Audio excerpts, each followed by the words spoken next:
안녕하세요. 자, 첫 번째 문제입니다. 눈에는 눈, 이에는 이, 엄격한 형벌을 담은 함무라비 법전의 내용이죠?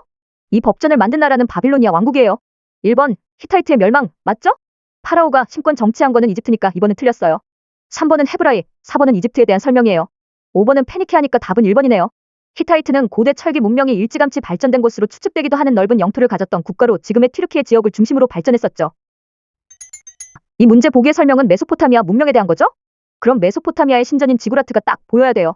나머지 2번부터 5번까지는 다 이집트 관련 예시니까 답은 2번이에요. 다음 문제 볼까요? 길가메시는 메소포타미아 수메르 왕조 시대의 전설적인 왕이니까가는 메소포타미아에 관한 내용이죠. 사자에서는 이집트고요. 메소포타미아 종교가 이집트 종교에 비해서 더 현세적이었으니까 1번은 아닌 것 같네요. 그리고 가는 지금의 이라크, 그리스 지역에 걸쳐 지리적으로 개방적인 위치였으니까 2번도 틀렸어요. 고대 이집트가 태양력, 십진법 사용한 거 맞으니 3번 맞고요. 나는 내세적 종교였으니 4번 틀렸어요. 5번, 고대 국가왕들은 지금보다는 백성들 가스라이팅하기 쉬웠으니까 신적인 존재로 자신을 포장하는 게 가능했어요. 이것도 맞는 답이네요. 루시 화석에 관한 문제인데요. 루시가 속한 원시 인류는 골격으로 보아 두 발로 걸었고 간단한 도구 사용의 흔적도 남겼어요. 그래서 3번이 답이죠. 1번, 동굴 벽화를 남긴 게 확인된 건 호모사피엔스예요. 2번은 네안데르탈, 4번은 호모 에렉투스예요. 5번의 불과 언어 사용은 호모 에렉투스, 현생 인류 조상은 호모사피엔스니까 이것도 틀렸어요. 이번에는 고대 문명 발생지 국가들의 공통점을 살펴볼까요? 1번, 고유한 문자 사용, 맞죠? 문자를 통해 더 체계적으로 통치가 가능했어요. 2번, 큰 강 유역 출현 맞아요. 강변에서 농수, 식수 같은 거를 쉽게 구하면서 국가가 발전한 거예요. 3번, 철기 문화를 바탕으로 한 게 아니라 당시에 상대적으로 주조가 더 쉬웠던 청동기를 베이스로 형성됐으니 잘못된 보기죠? 4번, 옛날이니까 통치자가 초인에 빙의해서 통치 가능했고요. 강가에 발달했으니 물을 관리하는 관계농업 발달한 것도 공통점이네요. 자, 다음 문제. 표음 문자랑 알파벳 기원 보면 딱 하고 페니케아 나와야죠? 표음 문자로 유명한 페니케아는 지금의 레바논과 위치가 겹치는 고대 국가였어요. 추가로 좀 더 설명하자면 아리아인은 인도 문명이고 히타이트는 문제에서 다뤘으니 스킵하고 헤브라이인은 유일신을 섬겼고 아시리아인은 수메르를 이어 쐐기 문자도 사용하고 아카드어도 사용했어요. 이번 문제 도식은 혈연 중심의 주나라 봉건제를 나타낸 것이네요. 1번 봉건제도 맞죠? 2번 수도와 주변 지역 통치 맞고요. 자, 3번 쌍무적 계약관계는 서양 중세 봉건제 특징이에요. 답은 3번이겠네요. 4번도 맞고요. 제후들로 하여금 변방을 다스리게 했으니까요.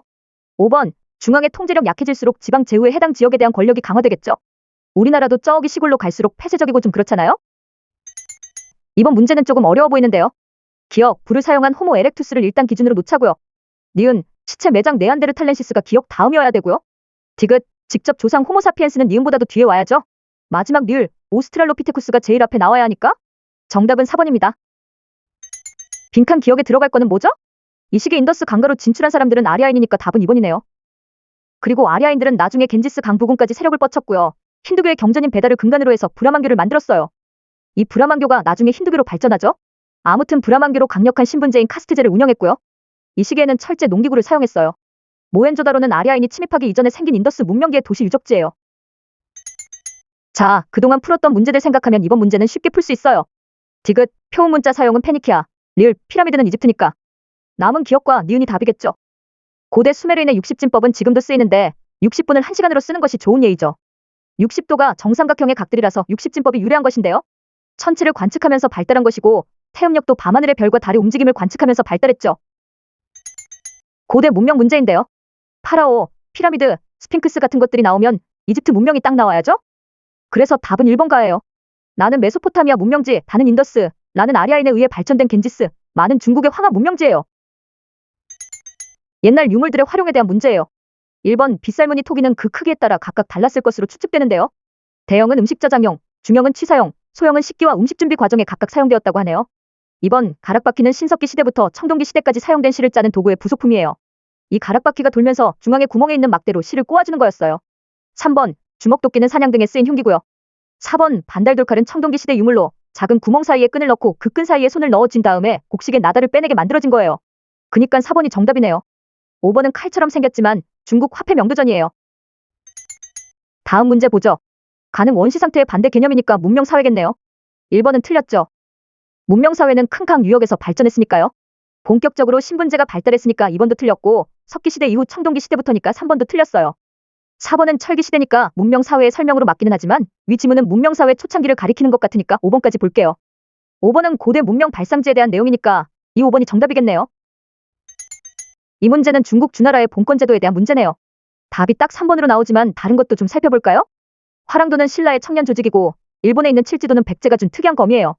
골품제는 신라의 신분 제도이고 카스트 제도는 인도의 신분 제도이죠. 그럼 이번 단원 수업은 여기까지 하고 다른 단원들도 함께 열심히 공부합시다. 안녕.